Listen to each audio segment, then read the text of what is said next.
বেগম রোকেয়া বিশ্ববিদ্যালয়ে ফুটবল খেলাকে কেন্দ্র করে ভয়াবহ সংঘর্ষের ঘটনা ঘটেছে। সোমবার রাতের এই ঘটনায় অন্তত 10 জন শিক্ষার্থী আহত হয়েছেন।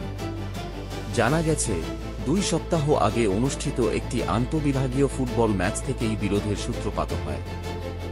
ঘটনার সূত্র ধরে সোমবার রাতে মার্কেটিং ও পরিসংখ্যান বিভাগের শিক্ষার্থীদের মধ্যে তুমুল সংঘর্ষ বাধে। চকবাজার এলাকায় সংঘর্ষ চলাকালে পরিস্থিতি এক পর্যায়ে নিয়ন্ত্রণের বাইরে চলে যায়।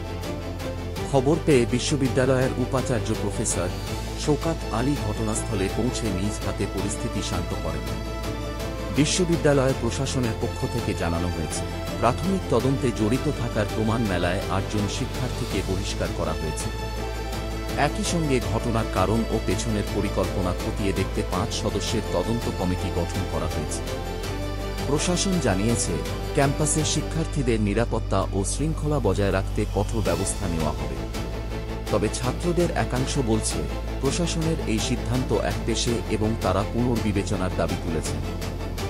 এদিকে এই ঘটনাকে কেন্দ্র করে পুরো ক্যাম্পাসে উত্তেজনা বিরাজ করছে।